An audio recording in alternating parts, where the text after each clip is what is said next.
Hey, what's going on, everybody? Welcome back to another grounded video. So in this one, we're just going to break down a little bit of what we've seen from the PTS so far.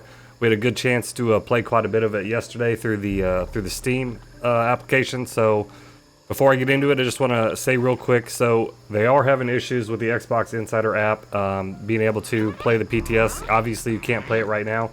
They were trying to get it out before the weekend, but unfortunately, there's some unforeseen circumstances that they're working on. So the hope is that they have it ready for you guys on Monday morning. So if you don't want to see any spoilers, go ahead and click away. If not, then we're going to try to do as few spoilers as possible, but we are going to address some of the bigger changes in the PTS.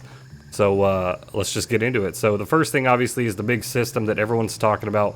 What system were we going to see? Was it a weather system? Was it a rework of another system? Well, it is a rework of the weapon and armor upgrade system.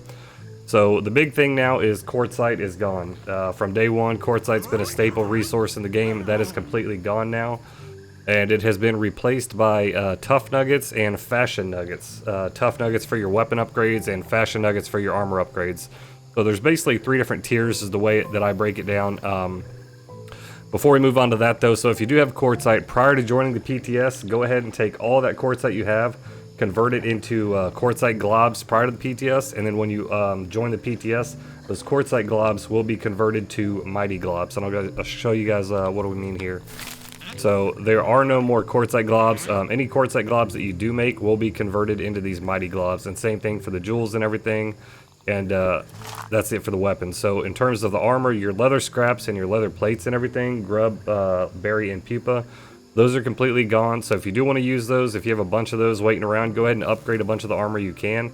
I'll tell you right now, the upgrade system that we have now in place is a lot easier of a process than it was prior. So don't get too bent out of shape about losing your quartzite. Don't get too bent out of shape about losing your leather scraps and your leather plates, because this, I'll try to break it down a little bit, is a much easier process and it's not as time consuming. So let's go ahead and jump into it. So we said the tough nuggets are for your weapons here, right? So these are going to look, if you see the thumbnail, you'll see the blue rocks are the fashion nuggets, and then the red ones that kind of look like quartzite still, those are your tough nuggets. So they're basically 3 different tiers, like I said.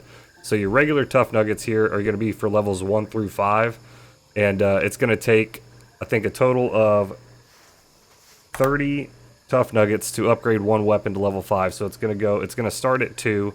So it's going to go 2, 4, 6, 8, 10 to upgrade your level 1 weapon to level 5, or your level 0 weapon to level 5.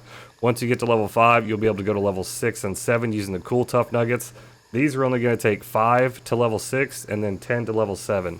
And then it's going to be the same thing for your rad tough nuggets here, which is basically your tier 3, and it's going to be 5 to go to level 8 and 10 to go to level 9. So this is all you need to upgrade your weapons right here. You don't need to do anything else. You're not doing quartzite. You're not doing anything else. You're going to find a bunch of these tough nuggets, and I'm going to give you a little bit of an idea of where to find these, but I'm not going to go in and do a whole video on where to find each and every one. As we know now, per the devs, the idea is that these are not going to be able to be used on the resource surveyor. So you're not going to be able to find these and then go ahead and throw them up and then show them all over the map, because these are finite resources in the game. Eventually, you'll find a recipe to where you're able to craft these, and the crafting cost of these is super cheap right now. So that may change, it may not, but right now the upgrade system for weapons and armor is super cheap and a lot easier than it was prior. So like I said, tier 1, that's how I break them down. Tier 1 is just going to be your regular tough nuggets here, and you can see just from the few hours of playing, I already found 113 of the regular ones. So you need 30 to upgrade one weapon, so we can upgrade almost 4 weapons right here from level 0 to level 5. And this is going to be super easy for newer players because they are going to be scattered around the map. You'll find them everywhere. So again, we'll get into that later.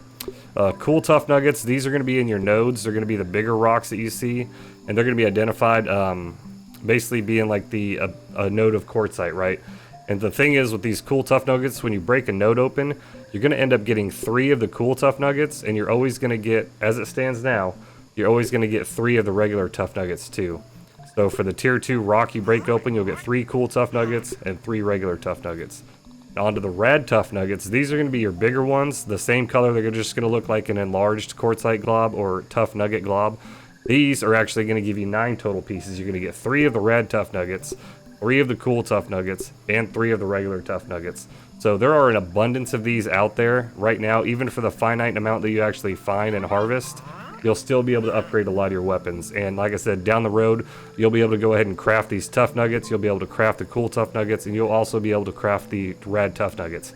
In the PTS right now, you cannot craft the rad tough nuggets. You can upgrade using the ones you find, but right now I would just wait until the update is actually fully released, and or actually just wait until 1.0 to upgrade all your weapons, because you know we're going to get new weapons from the Mantis, potentially Black Widow. There are going to be new armors and weapons.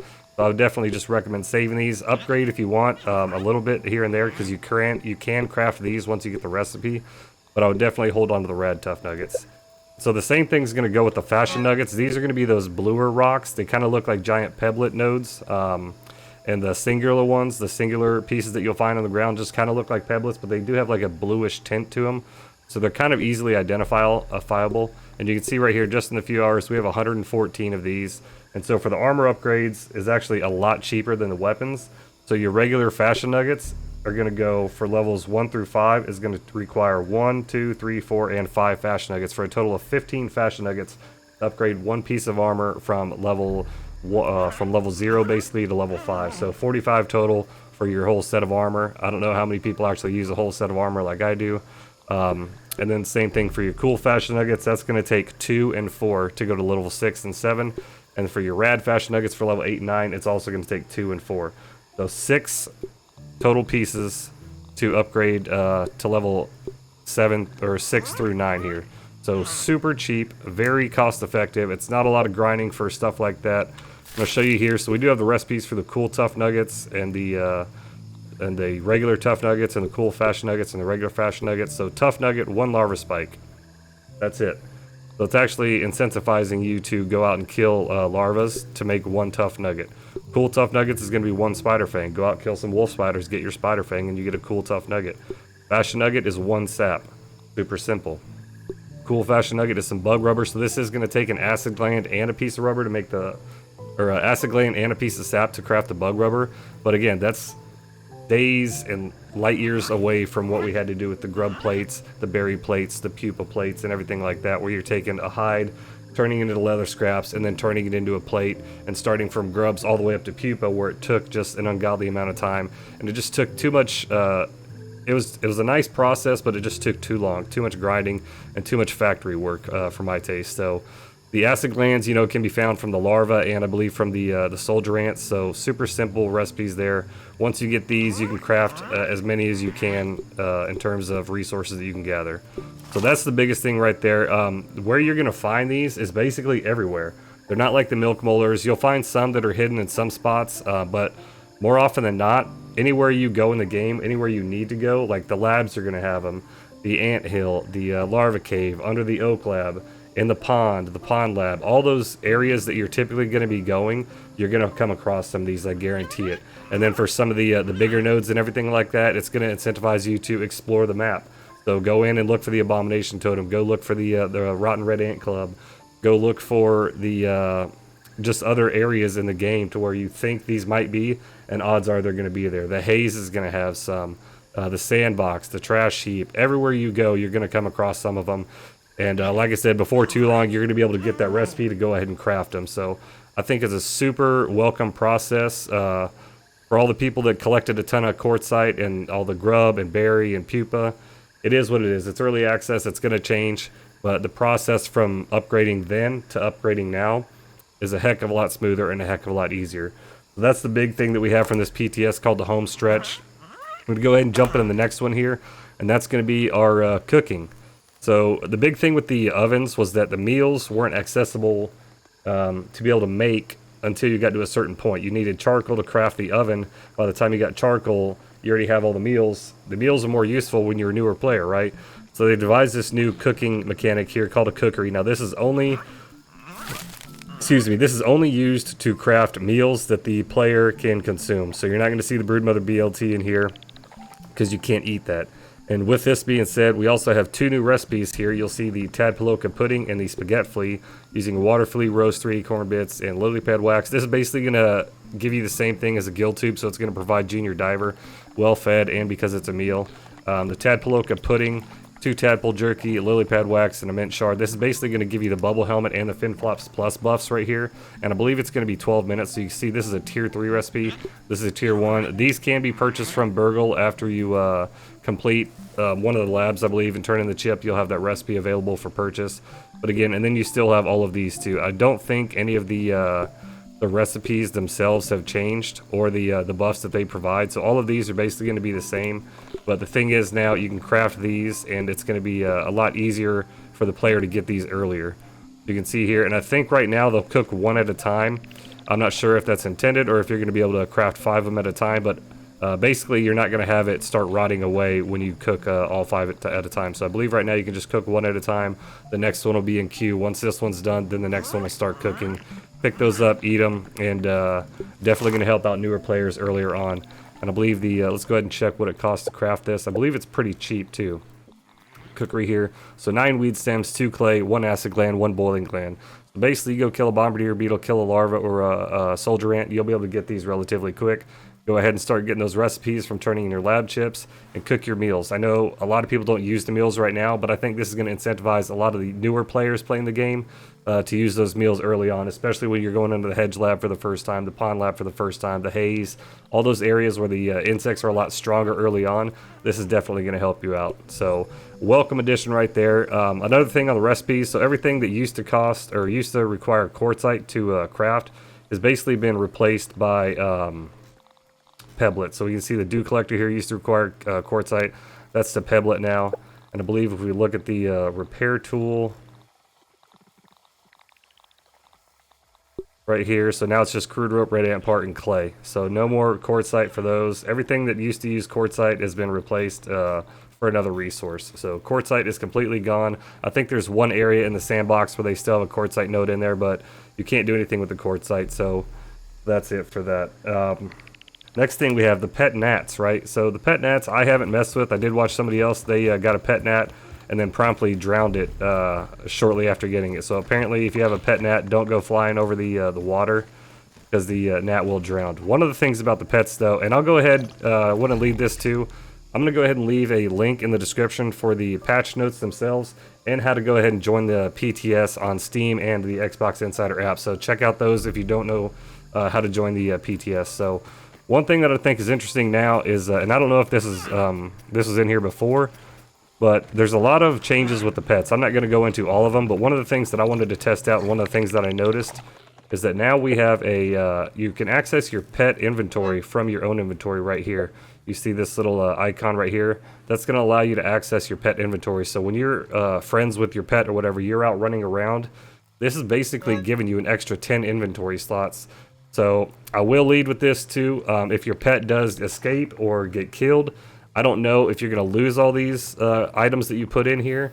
I don't know if they're just going to drop wherever the pet died and you can go pick them up. But for your extra resources, you know, just regular stuff that you just want to carry and bring back to base, I would go ahead and throw in here, and you basically have an extra 10 inventory slots. So as opposed to the 30, now you have 40.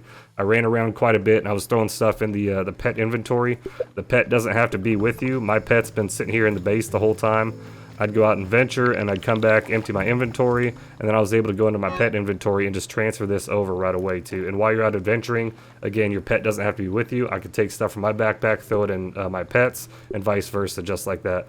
So I think that's a really cool way to actually increase inventory space if you do have a pet. So far, that's the only useful thing I've found about pets right now. So definitely try it out and let me know what you guys think. Are you going to start using pets now or not? One other thing, and I'm going to go jump into it real quick, is the upper yard changes. So I'm going to go ahead and run over there real quick, and then I'll meet you guys over there and we'll show you some of the changes. So we'll be right back. Alright, so we're over here in the upper yard now, kind of smack dab in the middle, a little bit off to the left, but I'm going to show you guys. So there's actually a lot changed over here now. There is some new music, some new music added, and there's been a heck of a lot more terraforming over in this area now. As you can see, there's we got some big old pits, there's a big old rock over here. There's a ton of new plants now, none that you can actually interact with or cut down anything right now. So maybe that's stuff to come. But I think this whole area now, they're slowly pulling back the layers of what's going to be up here. And I think it's going to basically be a completely different game. From down there, if how long you've played Grounded, you know you're comfortable and used to the area down in the regular yard. This whole area is going to be completely foreign. It's like a whole new planet for everybody now. So we can run around over here and show you guys. Maybe you've seen some of these plants. No water filtration tablets needed. You've seen some of the areas over here. It's still not populated with any insects yet. And as far as I could tell, there's no caves or anything like that that you can actually get into now. But there's a ton of new mushrooms. And one of the things that I want to get to over here, as the music stops, is there's actually 2 new berry bushes added over here. So if we can work our way over there. But just, you guys can take in the whole scenery over here now. There's a lot more terraforming. And who knows what kind of insects we're going to get up here. It could be new insects. This could be a whole completely different biome from the lower yard as we see. Or maybe it could be a bunch of the insects that we're used to. But theories and speculation will be rampant over the next couple months as we get closer to 1.0 release. And I'm sure we'll see some teasers. I'm sure we'll see, you know, little hints and tidbits of stuff here and there. But work our way over here. So there's going to be this new fence over here, little garden fence area. And one of the things that you can see over here, as you can see now, this is another area where you can get berries now. You can climb up in there, you can shoot them down, you can chop them down. Now this area is just kind of north of the upper pond a little bit here. So you can see the upper pond area would be right here. So now we're actually getting more and more plants and different ideas of what we're going to be able to see over here. Now there's another berry bush over there that you can see in the distance. We got these new plants over here. Who knows if we'll be able to chop these or use these for anything. But this whole area over here is getting an overhaul, and we know that. I'm excited about it, but I just wanted to kind of give you guys an idea of what this area is looking like now. We're getting little bits here and there, so... one of the other things, last things I want to wrap up here is for newer players. You see this here, we have a survival guide now, and I think this is something that's really cool. For newer players, you can come here and it's gonna kind of give you a basic quick description of some of the things that you can do in the game. So gliding, run, jump and glide, crouch, how to do all of this stuff if you're looking to learn how to play this for the first time. If you guys have some friends that haven't played before, you can guide them right to this. It's gonna kind of show them what to do. And kind of give them a quick overview of how to play the game in terms of controls and stuff like that. And one other thing that's huge right now, I know a lot of people are asking for this due to the base raids and the faction reactivity. You can actually swap your non-custom game to a custom game on the fly. So as far as I know, you can change it to a custom game and then change it back, or vice versa. And change all the options you want. If it's getting too hard or if it's too easy, instead of starting a brand new game, you can go ahead and just do it right here. So I think that's huge for everybody that wants to be able to customize their game on the fly. Now you have that capability. So that's the PTS so far. We're definitely going to be playing some more of it, and as we find out more, I'm definitely going to bring out new videos. We stream it a few times a week. We'll show you guys if you want to pop in on that, but that's all we got for this video, guys. Let me know what you guys think about the PTS so far that you've seen. I know you guys on the Xbox Insider app side are excited to play it, so hopefully Monday, fingers crossed, you guys can get that and jump in here and experience it for yourselves. But that's what we got for this video, guys. Make sure you like, comment, and subscribe if you haven't already. We'd love to have you join the community. Link to join the Discord in the description. With that being said, everybody, take care of yourselves, take care of each other, and as always, stay original, my friends. We'll see you guys in the next video. Later.